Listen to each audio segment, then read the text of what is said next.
souvent appelé le cinéaste du beau, marquant le 7e art de son esthétisme très fort, avec ses couleurs ocre, son obsession de la symétrie, le soin presque maniaque qu'il apporte à ses cadres, ses séquences d'animation et ses décors qu'on pourrait dire en carton-pâte, proposant une réelle analyse sur la diégèse. Qui aujourd'hui ne connaît pas Wes Anderson et ses films mémorables? The Grand Budapest Hotel, Fantastic Mr. Fox et La famille Tenenbaum pour ne citer que. Chacun de ces longs métrages est une réelle expérience visuelle et esthétique. Chacun de ces films présente des rapports familiaux compliqués. Il était une fois le beau, il était une fois Wes Anderson. How'd you find it? I laughed at all his words.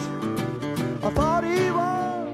I don't do too much talking these days.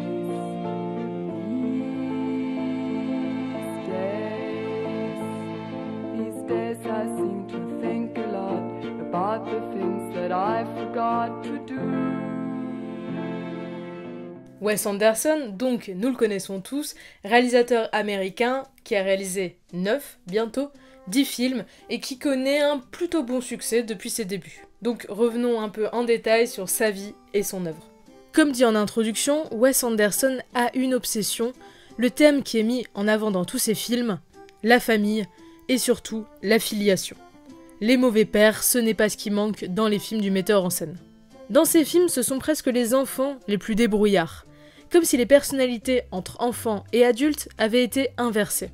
En effet, devant les caprices des adultes, les enfants, eux, se révèlent être les plus matures, et cela se vérifie dans la plupart de ces films.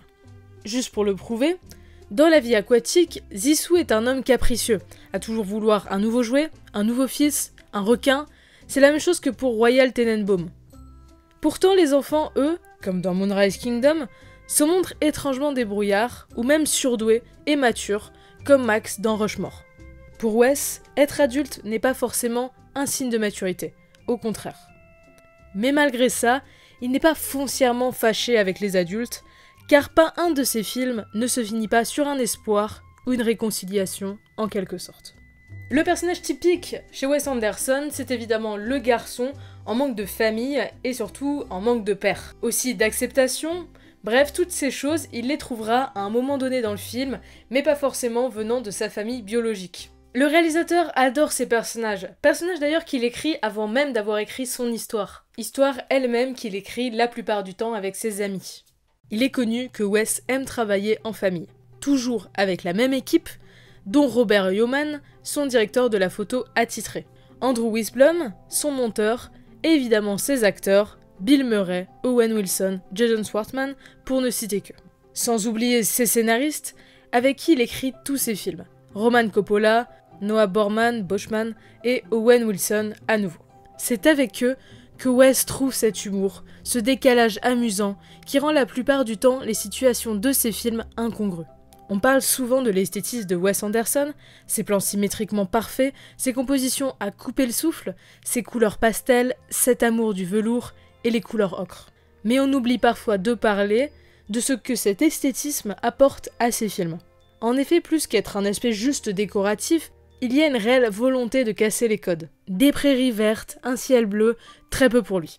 Briser les règles et les réinventer est un peu le dada de Wes. Surtout quand on sait que les simples plans symétriques sont complètement interdits dans le grand livre des règles du cinéma. On en reparlera plus dans La vie aquatique, mais briser la diégèse, les codes et l'immersion, Wes adore ça. Et c'est tout à son honneur, car à la place, il nous propose des films ludiques, des vrais puzzles théâtrales, et ça, il ne le tient pas de rien. Et oui, évidemment, comme tout bon cinéaste qui se respecte, Wes Anderson a des inspirations et est inspiré par des cinéastes ou autres, des très évidents et des un peu moins, on va aborder ça tout de suite.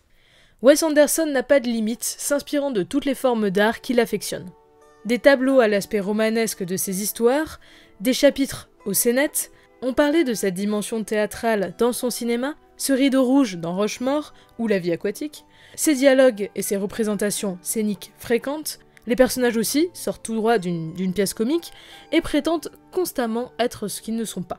De plus, comme au théâtre, l'accent des films du cinéaste est mis sur les costumes, rappelant presque la comédie musicale des années 60, Jacques Demy surtout, ou même le cinéma japonais de cette même période que le metteur en scène apprécie beaucoup. Mais Wes n'a pas que Demy comme influence, il a aussi Jacques Tati bien sûr. Influence que l'on verra surtout dans Moonrise Kingdom, où la narration doit tout au visuel. Enfin, comme si ça ne suffisait pas, la France étant une vraie source d'inspiration pour le cinéaste, il utilise de nombreuses expressions françaises, notamment dans Fantastic Mr. Fox, mais n'oublions pas la musique, car Sacha Distel, Le Boulevard Saint-Michel, ça rime presque avec l'Hôtel Chevalier, tourné à Paris, et quand cela ne suffit pas encore, on remet un peu de Joe Dassin à la fin de Darjeeling. Sans oublier que pas un de ces films ne s'accompagne avec une petite composition de Georges Delerue, tout droit sorti des films de François Truffaut. Oui, c'est sûr, Wes Anderson et la France, surtout Paris, c'est une histoire d'amour. Né le 1er mai 1969 à Houston, au Texas, Wes Anderson commence très jeune à faire des films, à 8 ans, précisément avec le Super 8 familial. Adolescent, son rêve est simple, être écrivain. Et à côté de ça, il baigne, comme nous l'avons vu précédemment, dès son plus jeune âge dans le cinéma. En effet, le cinéma l'impacte beaucoup. Enfant, il adore les Disney, La Panthère Rose, et son film favori fut longtemps L'homme le plus fort du monde avec Kurt Russell. Mais en grandissant, cet intérêt grandit, notamment grâce au film d'Alfred Hitchcock, qui le passionne depuis ses 11 ans, surtout Fenêtre sur cour, et surtout le fait que le personnage de James Stewart ne quitte jamais son appartement, que tout est filmé depuis là, que tout le monde soit filmé essentiellement de loin, mais qu'on accroche tout le film sur des personnages inatteignables, surtout grâce aux deux interprètes principaux. Mais Hitchcock, ce n'est pas son seul maître, il adore Spielberg, en particulier Les Aventuriers de l'Arche perdue, et évidemment les films de Truffaut, et surtout Les Casse-Franco. Tous ces films sont, pour lui, des choses donnant une envie irrésistible de devenir, à son tour, cinéaste. Comme beaucoup de réalisateurs célèbres, Wes Anderson n'a pas à proprement parler fait d'école de cinéma. Comme dirait notre ami Quentin Tarantino, on ne va pas à l'école de cinéma, on va au cinéma. Néanmoins, Wes lit énormément d'ouvrages sur le 7e art, et particulièrement sur les périodes qui l'intéressent, donc surtout les années 60, européennes et aussi japonaises. Ce sont toutes ces choses dont il s'inspirera plus tard dans son cinéma, entre Bergman et Fellini, son cœur balance et son amour du cinéma grandit. Le premier film qui l'intéresse au niveau de la fabrication et la construction n'est autre que La Guerre des Étoiles, qu'il décortique pour en retirer le plus d'informations possible. Achetant des livres avec des schémas et des véhicules, des vaisseaux, etc., il dira plus tard que Star Wars l'a profondément marqué, comme chaque humain. Il n'est pas stupide de dire que chaque metteur en scène met un peu de lui dans ses films. Que dire de Wes Anderson? Tout d'abord, des liens n'ont jamais été établis clairement, mais les parents du réalisateur se sont séparés alors qu'il n'a que 8 ans. Cela expliquerait peut-être l'obsession des conflits familiaux dans ses films. De même, sa mère était architecte, comme la mère de la famille Tenenbaum, sans oublier que le jeune Wes est un féru d'océanographie. Ça tombe bien, Max de Rochemort est un fan de Cousteau, et la vie aquatique lui rend un hommage non caché. Ses premières idées de films concernent des skateboarders, des jeunes skateboarders. En fait, c'est une idée qu'il avait déjà eue quand il avait 8 ans, avec son Super 8, c'est ce qu'il filmait surtout. Basé sur un roman, ce film n'a pas vraiment de scénario, d'histoire écrite, il filme juste certaines choses, un peu comme la nouvelle vague, et beaucoup de ces films à cette époque-là vont être filmés ainsi, et il continuera jusqu'à qu'un jour il perde sa caméra et tous ses travaux avec. Alors qu'il est décidé à devenir réalisateur, tournant des documentaires par-ci par-là, Wes rencontre à l'université un certain Owen Wilson, qui deviendra son camarade de classe et son colocataire. Tous deux partagent la même passion, le cinéma, et à cette époque, il rêve des films de Terrence Malick, des frères Coen, de John Huston, et même de Roman Polanski. Les deux garçons ont le même humour, la même sensibilité, le même goût pour l'absurde, et c'est de là que leur premier court-métrage naît, écrit en 1990, tourné en 3 jours en 1992, c'est le début d'une grande aventure cinématographique. Donc Wes Anderson, accompagné de son ami Owen Wilson et son frère Luke Wilson, vont essayer de tourner un film, et donc surtout un court-métrage. Peu connu du grand public, il s'appelle Bottle Rocket et fait exactement 13 minutes. Le court raconte l'histoire d'Anthony, qui vient de sortir de l'hôpital, et qui rejoint un de ses amis pour ensemble imaginer le plan d'un casse, reprenant les idées d'un certain Mr. Henry. Le film sera tourné en 1992 en noir et blanc, faute de moyens pour la couleur.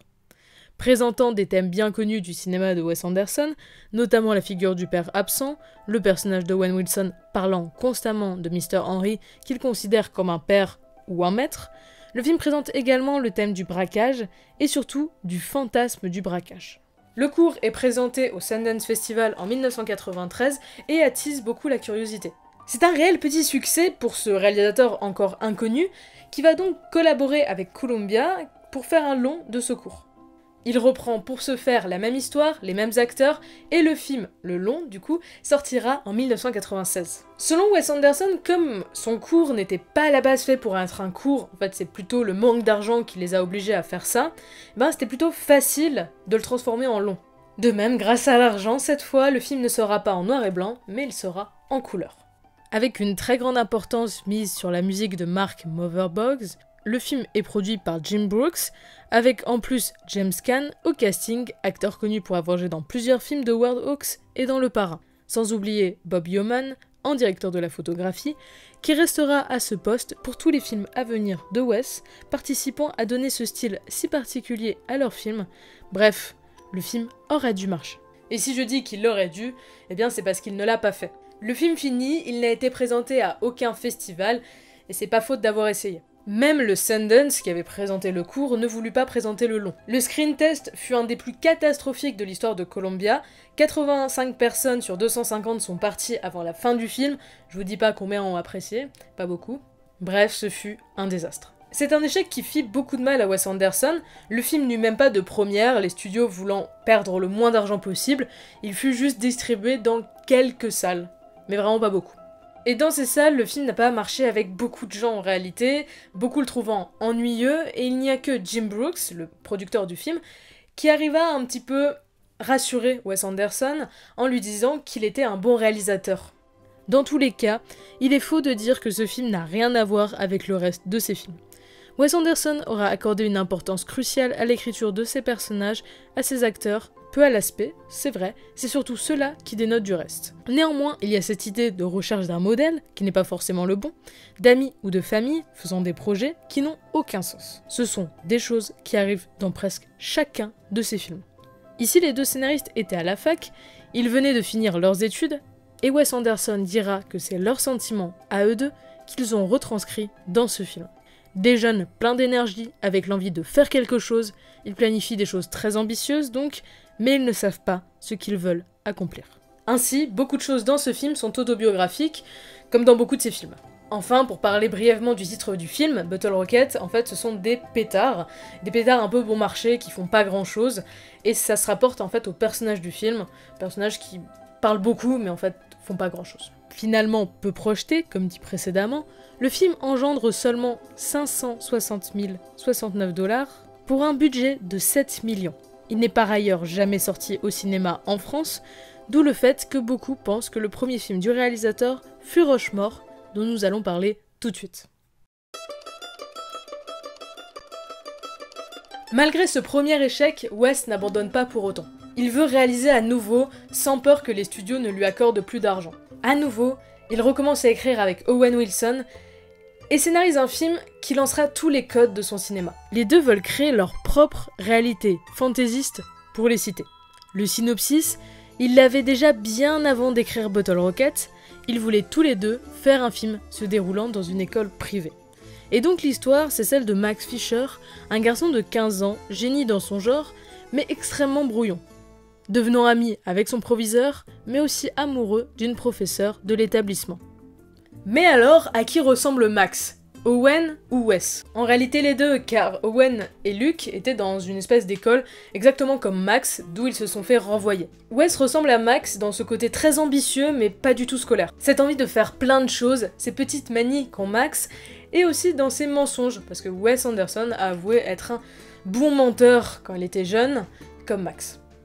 Parlons du père justement, car que serait un Wes Anderson sans un père de substitution ou un père absent ?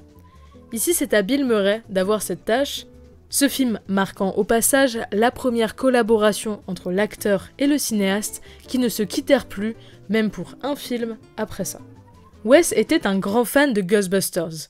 Il voulait Bill Murray depuis Bottle Rocket. Tout le monde lui disait que jamais il ne lirait son scénario, mais il essaya quand même, et contre toute attente, l'acteur accepta le rôle alors qu'il ne fut payé que 9 000 $. Il avancera même de l'argent au réalisateur pour qu'il puisse réaliser certaines scènes. Au niveau des autres acteurs, Owen Wilson ne fera qu'un caméo, car trop occupé à tourner dans Armageddon. Et pour Max, Wes Anderson voulait une sorte de jeune Mick Jagger, maigre, brun, comme Noah Taylor dans Flirting. Après de longues recherches, Wes reçoit un certain garçon de 17 ans, Jason Schwartzman, pour une audition et le prend sans hésiter. Faut dire que Jason n'est pas n'importe qui. Fils de Talia Shire, j'imagine, je ne sais pas, mon accent anglais, toujours. Donc Adrian dans Rocky, entre autres. Et du coup, ce n'est pas tout, il est donc le neveu, par alliance, de Francis Ford Coppola. Et de là, évidemment, on peut dire le cousin de Sofia et Roman Coppola. Enfin bref, du coup, il est rattaché à toute la famille Coppola. Bref, pour préparer son rôle, la mère de Schwartzman lui fait regarder Harold et Maude, Un jour sans fin, et le lauréat, pour Bill Murray d'une part, et d'autre part pour les rôles de jeunes garçons et pris de femmes plus âgées. Son personnage est assez complexe en réalité. Il est inspiré de pas mal de personnages et d'acteurs de la pop culture hollywoodienne des années 80. Personne ne prend Max au sérieux. C'est une caricature du héros très compétent, intelligent, qu'ont pu interpréter Bill Murray justement, mais aussi Tom Cruise ou encore Robin Williams, sans oublier un petit côté jeune Dustin Hoffman. Le tournage commence donc dans la ville de naissance de Wes, avec une équipe qu'il gardera durant toute sa carrière. Le but de Wes Anderson, qui va d'ailleurs bien avec ses films, c'est de créer une famille dans son équipe technique. L'équipe de Wes Anderson sont vraiment des gens qui sont extrêmement excités à l'idée de faire le nouveau Wes Anderson, parce qu'ils le font depuis des années. Et cela même depuis Bottle Rocket qui n'a pas vraiment marché. Rushmore est l'un des films de Wes Anderson qui a le plus marché, ce qu'il dira plutôt logique. C'est-à-dire qu'il est plus logique, c'est vrai, que les spectateurs aillent voir un film sur l'adolescence, sur le lycée, bon, des thèmes très abordés au cinéma, plutôt qu'un film sur un océanologue, par exemple. Mais avant d'aller voir les tréfonds des océans, restons sur les problèmes familiaux. Je dis ça, mais il y a aussi des problèmes familiaux dans la vie aquatique. Bref, parlons de la famille Tenenbaum.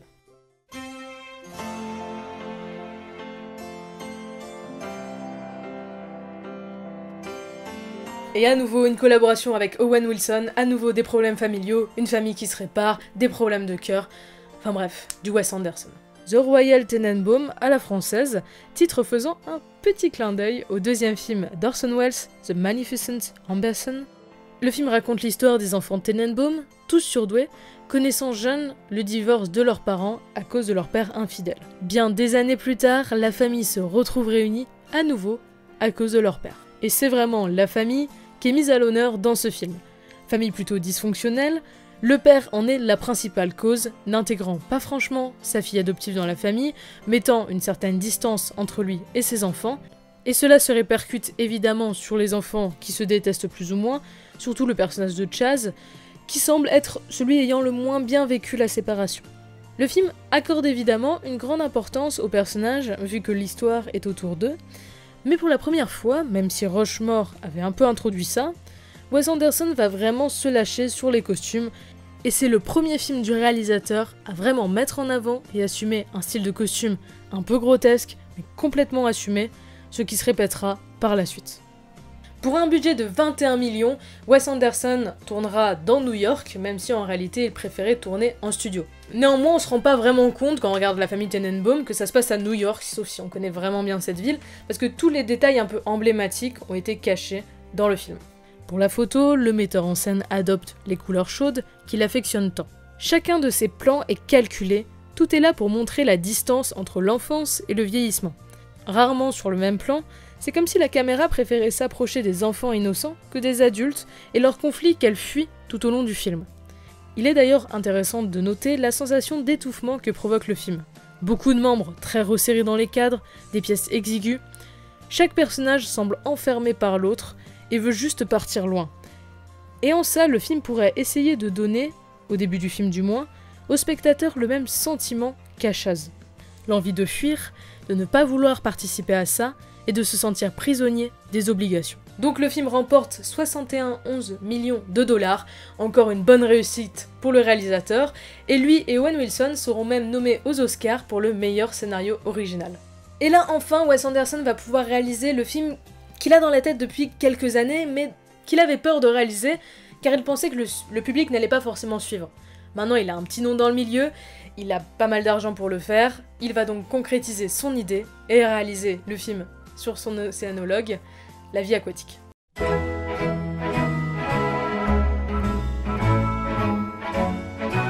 Donc après 3 films qui parlent un petit peu de manière comique des relations humaines, mais aussi assez dures, du suicide ou de la perte, etc. Enfin, beaucoup de choses d'ailleurs. Wes Anderson veut ici faire un film qui parlerait d'un océanologue, ce qui est plutôt assez surprenant. Avec La vie aquatique, il va vraiment sortir des sentiers battus et faire quelque chose en fait qu'il ne sait même pas lui-même faire. Mais ce film, il veut le faire depuis des années, un film sur un océanologue qui se passe sur un bateau. Ça fait depuis qu'il a 14 ans en fait qu'il écrit les histoires de Steve Zissou, sous forme de nouvelles du moins.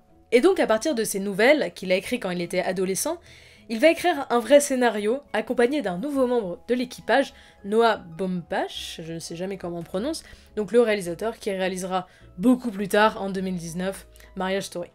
Donc, Steve Zissou fait des documentaires et part un jour chasser une nouvelle espèce qu'il nomme le requin jaguar avec son équipe. Il va être rejoint par son fils, dont il vient de découvrir l'existence, joué par Owen Wilson évidemment. La famille Tenenbaum, version Moby Dick, c'est un peu La vie aquatique, dont le personnage principal est une caricature du commandant Cousteau et son bonnet rouge. Encore une fois, le réalisateur met en avant le thème de la paternité. Ici, il accentue le contraste entre le père et le fils. L'un est calme et l'autre complètement intenable. D'ailleurs, c'est l'un des rares rôles d'Owen Wilson où il n'est pas « cool », entre guillemets. C'est une vraie peluche dans ce film, un doudou que Zissou se trimballe partout comme un trophée. La figure du père calme, sage et de l'enfant gâté sont inversées. Zissou n'est qu'un enfant gâté. Il a tout ce qu'il veut, même le changement de prénom de son fils. En effet, plus qu'un enfant gâté, il y a un côté très ridicule dans le personnage de Zissou et son documentaire, dont tout nous semble faux, accentué par l'esthétisme de Wes Anderson. Ce dernier fait avec ce film un pari assez risqué. Si le cinéma hollywoodien s'est bien donné une règle, c'est de ne jamais briser le 4e mur. Bien que des Fight Club ou des Funny Games, bon c'est un film allemand même s'il a été remaké aux États-Unis, enfin bref, bien que des films comme ça l'aient fait, c'est l'une des règles. Il faut garder le spectateur dans l'immersion du film, mais dans La vie aquatique, Wes Anderson casse complètement ce code, les scènes de combat n'ont pas de crédibilité volontairement, le bateau est présenté dans un studio, les personnages entrent dans des salles par les murs et parlent même d'être dans un film, il y a un réel abandon d'un espace diégétique compréhensible. La diégèse, pour rappel, c'est l'espace-temps dans lequel se déroule l'histoire. Tout devient un vrai labyrinthe sans réel sens, on peine à se repérer dans les espaces, et son film rappelle le théâtre filmé. Mais le metteur en scène sait parfaitement ce qu'il fait. Même si on ne sait pas dans quelle mer va Zissou, tout est sous contrôle. Ce n'est pas vraiment la réalité, mais plutôt le spectacle de la réalité. Le cinéma est artificiel, ce film nous le rappelle, et là est le pari risqué. Et avec ce film, Wes Anderson démontre qu'il peut aborder tous les genres. Et le message de ce film, qui est très beau je pense, c'est que qu'importe que les poissons soient en papier ou qu'on voit bien que les décors sont en carton-pâte, ce sont les émotions des personnages qui sont au-dessus de tout ça. De la même manière que les liens familiaux, les liens de sang n'ont pas d'importance si les liens humains ne sont pas là. Les films du réalisateur, on l'a déjà dit, ont tendance à donner aux enfants une personnalité plus mature que les adultes qui, eux, sont un peu capricieux et stupides. Au fond, dans ce film, les décors racontent à peu près la même chose aux spectateurs. L'enfant qui pourrait regarder La vie aquatique n'en aurait rien à faire que les décors soient en carton-pâte, parce que ça le ferait tellement rêver que ça dépassera quelque chose et l'imaginaire prendra le dessus. Alors que l'adulte, très terre à terre, dira plutôt que les décors sont en carton-pâte et que ça n'a aucun intérêt et que c'est mal fait quoi. Et en ça, l'enfant est au-dessus de l'adulte, parce que l'adulte va demander à voir ce qu'il s'attend à voir et va être capricieux, alors que l'enfant va juste découvrir quelque chose et être très heureux avec ça. Ceci dit, ce film demeure l'un de ses films les moins aimés, très ancré dans les années 60, avec des références qui ne touchent pas tout le monde. L'esthétique étant assez spéciale et peu commune, s'inspirant des films en noir et blanc d'Antonioni, comme L'Aventure. Pourtant, le casting est au rendez-vous, avec une Cate Blanchett réellement enceinte durant le tournage, un Willem Dafoe au meilleur, et le fameux duo Wilson-Murray. Le film est tourné en studio à Rome ou à Marineland en France. Les animaux, eux, sont fabriqués et filmés en stop motion, donnant cet aspect particulier qui sera exploité pleinement dans les films d'animation du metteur en scène. Mais tout ça ne suffit pas à vraiment émerveiller le public. Le film coûte 50 millions de dollars, et oui, je pense que peut-être mettre des vrais poissons aurait coûté moins cher. Les résultats du box-office sont très décevants. Les gens admettent que la proposition est plutôt bien, mais ils rentrent pas dans le film. Et du coup, le long métrage ne remportera que 34 millions de dollars, soit un bon échec. Et donc Wes Anderson décide pour son prochain film de faire quelque chose de beaucoup moins ambitieux, plus intimiste, et donc naîtra un long et un court métrage très liés, Hôtel Chevalier et À bord du Darjeeling Limited.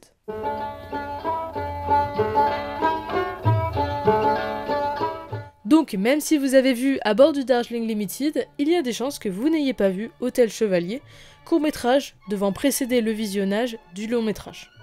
D'une durée encore une fois de 13 minutes, il sert d'introduction au film et nous fait mieux comprendre le personnage de Jason Schwartzman, qui ici est logé dans un hôtel parisien, le Raphaël, dans le 16e plus précisément, juste à côté des Champs. Pas une coïncidence si À bord du Darjeeling Limited finit par Les Champs-Élysées de Joe Dassin.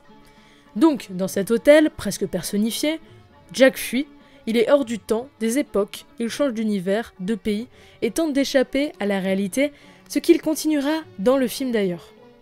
La seule qui le fait sortir de cet endroit est son amante, incarnée par Nathalie Portman, dans cette chambre où le jaune prédomine. L'apparition choc du bleu, rompant avec ce jaune oppressant, donne une sensation de liberté, de respiration, de dehors. Il faut savoir plusieurs choses sur Hôtel Chevalier.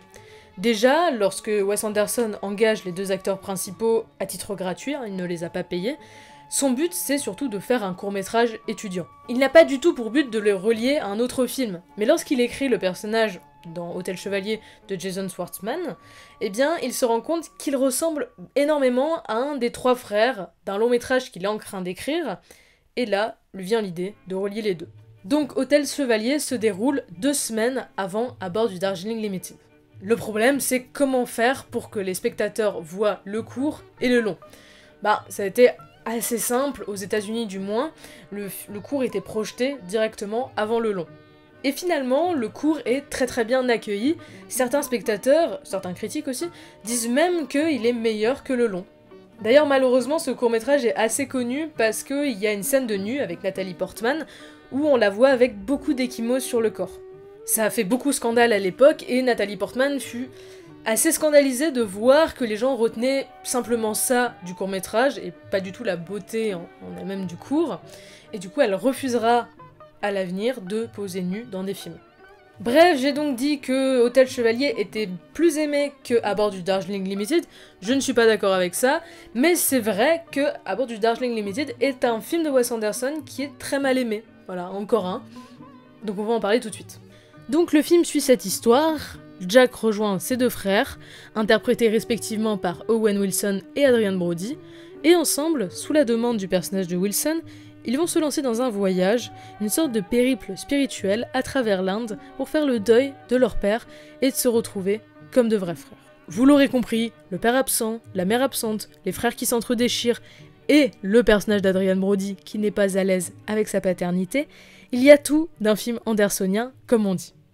Mais cela va même plus loin, comme si c'était le metteur en scène qui voulait lui-même faire le deuil de ses histoires de père et de problèmes familiaux, comme les frères dans le film.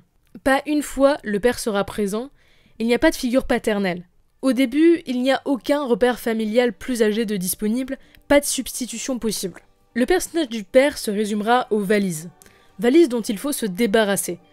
La volonté de Wes et des personnages, c'est de délaisser les souvenirs, les valises, le deuil qui n'est pas fait, métaphoriquement empêchant les personnages d'avancer et de prendre le prochain train. Je vous renvoie à l'une des dernières scènes du film qui a énormément de sens. Wes Anderson écrit ce film avec Roman Coppola et son cousin Jason Schwartzman. Avec 17 millions de dollars de budget, le film en remporte 35 millions, et il est un petit peu comme La vie aquatique en fait. Un film sympathique qui propose des choses intéressantes, mais clairement pas son meilleur. Personnellement, c'est très rare que je donne mon avis, voilà, mais je vais le faire pour une fois. Je trouve que À bord du Darjeeling Limited est à tort considéré comme un film pas terrible. C'est vrai que dans le style, il est beaucoup moins andersonien que les autres, mais quand on étudie la filmographie de Wes Anderson, il est extrêmement intéressant, car c'est un petit peu le film de transition, c'est un petit peu le film de deuil entre ses premiers films et ceux qui vont suivre. Je ne parle même pas de la merveilleuse musique de ce film, je parle de tout le message du film et ce qu'il signifie. C'est cette fois la figure maternelle qui fuit son rôle, la mère des trois étant partie. Les personnages se retrouvent alors seuls, de leur côté, et c'est le personnage d'Owen Wilson qui les réunit. Avec un merveilleux souci du détail, des axes, du cadrage, à nouveau Wes Anderson nous livre un film magnifique et plein de sens. Les personnages veulent se créer une nouvelle famille. Ils ont peur, mais franchissent une étape. Laissent les valises, de la même manière que le metteur en scène aura construit autour de lui une petite famille à lui, son équipe, ses acteurs, et après ce film, même si la famille sera toujours un sujet central de ses longs métrages, c'est quelque chose qui sera plus délaissé au profit d'autres thématiques. Comme si après le Darjeeling, le réalisateur avait jeté les valises et pouvait pleinement créer, car la phase de recherche de soi, des autres, était franchie. Je le redis, À bord du Darjeeling Limited est un film à tort laissé de côté, qui pourtant, quand on aime Wes Anderson, est capital et vraiment hyper intéressant, pris dans sa filmographie.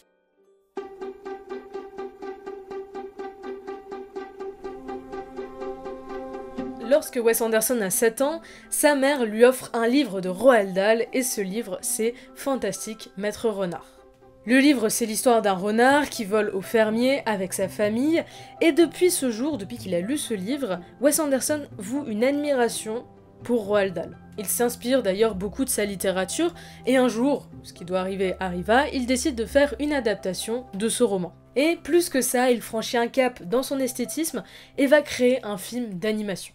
Ainsi, avec Henry Selick pour un temps à l'animation et Noah Baumbach au scénario, Wes Anderson va réaliser son premier film d'animation, filmé pour la majeure partie dans l'appartement de Wes à Paris. Scénario non original, enfin le réalisateur se libère de ses obsessions, car ce n'est pas lui qui a écrit l'histoire d'origine. C'est ce qu'on pourrait penser, mais si Wes Anderson aimait tant cette œuvre, c'est peut-être parce que les thèmes abordés l'intéressent. Père et fils en froid, problèmes de couple, sans oublier les couleurs ocre, etc. Fantastique, Mr. Fox n'échappe pas à tous les clichés andersoniens. Le fils a du mal à être aimé par son père, il n'est pas comme il aimerait qu'il soit et ne se comporte pas comme ce qu'on attend de lui. Au contraire de son cousin, ce qui est montré de nombreuses fois dans le film. De même, le travail d'équipe sera un aspect très important, comme dans la vie aquatique. La famille est toujours en mal, mais elle est toujours essentielle.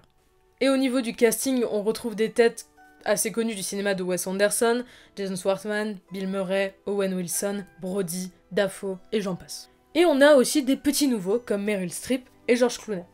Pour la musique, Wes Anderson reprend à peu près la même chose, on va pas trop en parler. Et ce qui est assez drôle à noter, c'est que le doublage du film n'a pas du tout été fait en studio, mais a été fait en pleine nature, dans une ferme, pour les bruits d'ambiance. Contre toute attente, au final, malgré le fait que ce soit une adaptation, Fantastic Mr. Fox est peut-être son film le plus personnel, parce que pour une fois, et à son plus grand bonheur, il peut tout contrôler. Exemple tout bête, on ne verra jamais dans ce film un ciel bleu ou une prairie verte. On rappelle que Wes Anderson n'aime pas beaucoup les couleurs froides, leur préférant les couleurs ocre, comme le jaune ou le marron. Pas moins de 535 marionnettes ont été fabriquées pour un total de 102 personnages, un travail, comme souvent en stop motion, assez titanesque. Avec beaucoup de décors fabriqués en studio à Londres et s'étendant sur des mètres et des mètres. Sorti le 10 février 2010, contre toute attente, le film n'est pas un si gros succès que ça.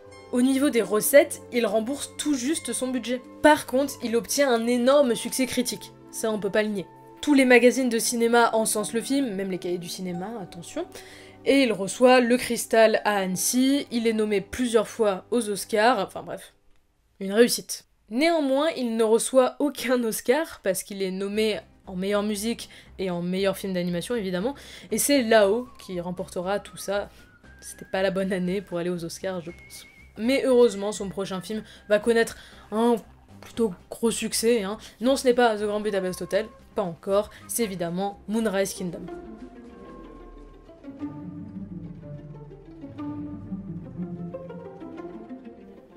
En 1965, 2 enfants, dont un orphelin, tombent amoureux et concluent un pacte avant de s'enfuir ensemble, poursuivis par des adultes. Encore une fois, le thème principal du film, vous l'aurez compris, c'est évidemment l'enfance et son rapport à la famille. Les enfants, à nouveau, sont obligés de subir les problèmes familiaux qui sont propres aux adultes. C'est sûr qu'entre les 2 enfants, l'un est orphelin, rejeté, ça n'aide pas beaucoup, et l'autre n'a pas de réel bon rapport avec sa famille. D'où leur idée de fuite. Un refus de la conformité, l'envie de prendre l'air et de vivre vraiment. Et là encore, comme dans la vie aquatique, l'adulte est un crétin, c'est un homme perdu et incompétent. Pour le coup, c'est vraiment ce film où cette idée de confrontation entre l'enfant et l'adulte est vraiment exploitée à son paroxysme. C'est vraiment le meilleur film sur ce sujet. On a vraiment l'enfant hyper débrouillard et de l'autre côté l'adulte capricieux et qui ne sait pas vraiment comment faire. Comme dit au début de la vidéo, les personnalités sont presque inversées. Symétrie, vêtements assortis au caractère des personnages, ce film est un bijou de mise en scène. Wes Anderson trouve un parfait équilibre au niveau de la réalisation. Les plans de caméra qui accentuent l'opposition enfant-adulte ou les problèmes dans le couple, tout est choisi, tout est voulu. Le début du film est très ocre, plein de tension, et plus le film avance, plus les couleurs froides prennent le relais, symbolisant une sorte de libération, de respiration. On se souvient de la partie sur Hôtel Chevalier.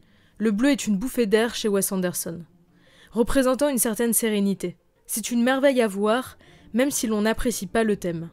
Et évidemment, que serait un film de Wes Anderson sans un esprit d'équipe à affronter tous les obstacles, renvoyant évidemment à sa propre équipe technique. Les adultes, les scouts et même les 2 enfants, chaque équipe est très soudée dans sa quête première, qui est différente pour chaque groupe, rechercher la liberté ou trouver les 2 enfants.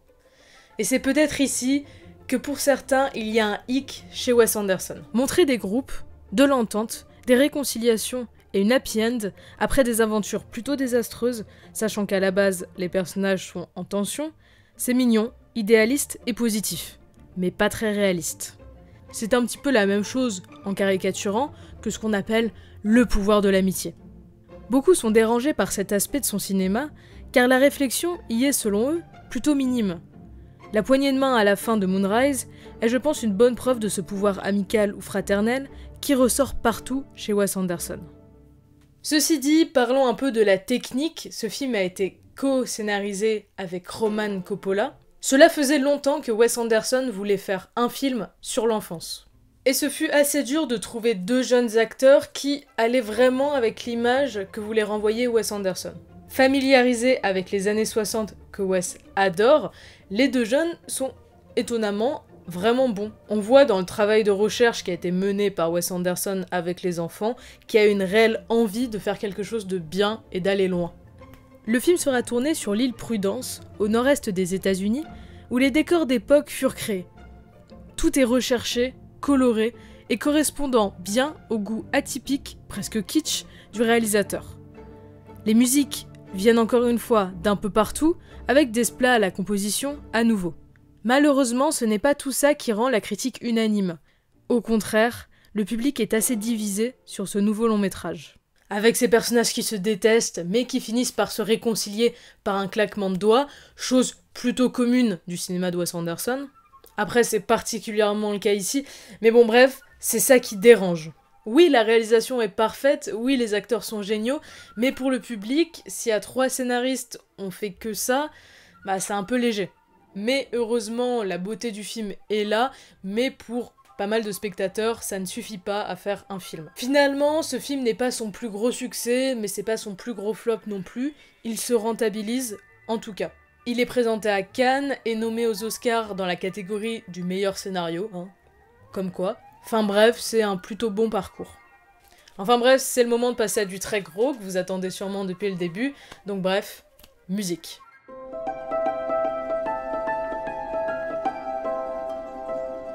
Plus grand succès du réalisateur, son film le plus connu, on en parlera sûrement dans une vidéo consacrée au film, pour en parler plus longuement parce qu'il y a plein de choses à dire et là, va falloir résumer et aller vite. Bref, évidemment, le film c'est The Grand Budapest Hotel. Pour résumer à nouveau, comme dans Hôtel Chevalier, l'action se déroule dans un hôtel, ici durant l'entre-deux-guerres, où le concierge, Monsieur Gustave, accompagné de son fidèle lobby boy, tiennent l'établissement avec autant de rigueur qu'Anderson crée ses plans. Mélangeant l'esprit des comédies des années 30 aux ouvrages de l'écrivain Stefan Zweig qu'il découvre dans une librairie parisienne avec Le Monde d'hier, Souvenirs européens, dont s'inspire sans le cacher le film qui encore une fois parle de la famille, et surtout d'en trouver une lorsque nous n'en avons pas. Changement de rythme très singulier, accompagné d'une multitude de personnages, c'était un vrai pari pour les studios. Est-ce que oui ou non, le public allait suivre une histoire qui part autant dans tous les sens, passant de l'action à la romance au film historique? Wes Anderson, lui, s'en fiche. Il ne fait pas ses films pour plaire au public, donc il ne se pose pas la question en écrivant de l'avis du public. Il s'inspire principalement de Zweig, comme dit précédemment, mais aussi des comédies de Lubitsch, un réalisateur américain de l'âge d'or. Oui, parce que ce Grand Budapest Hotel, c'est aussi une comédie. Côté acteur, le casting est de choix.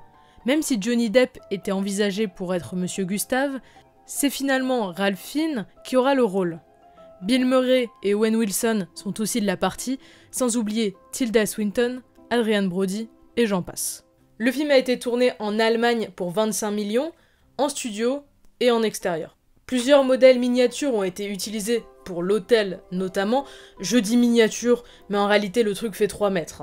L'ABO remporte l'Oscar de la meilleure musique de film, encore une fois composée par Desplat, et le film est un réel triomphe. Il remporte 172 millions de dollars à peu près. Il est considéré comme un des meilleurs films des années 2010 et comme le meilleur Wes Anderson. Nommé aux Oscars en meilleur film, meilleur réalisateur, meilleur scénariste et meilleur montage. En plus de la musique, il obtiendra ceux du meilleur costume, meilleur décor, meilleur maquillage et coiffure. C'est exactement pour ça, et si vous l'avez vu, vous comprenez bien pourquoi, que s'il y a un Wes Anderson à analyser dans une vidéo, eh bien c'est celui-ci. C'est pour ça qu'on va s'arrêter là et que j'ai décidé de faire une vidéo consacrée au film. Mon côté raisonnable m'a dit, il faut arrêter de faire des vidéos d'1 heure, donc on résume un peu ça et on fait un truc à côté.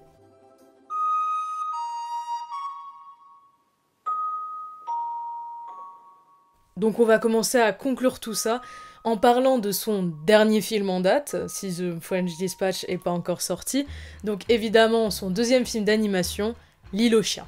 Wes Anderson n'en a évidemment pas fini avec l'animation et le stop motion.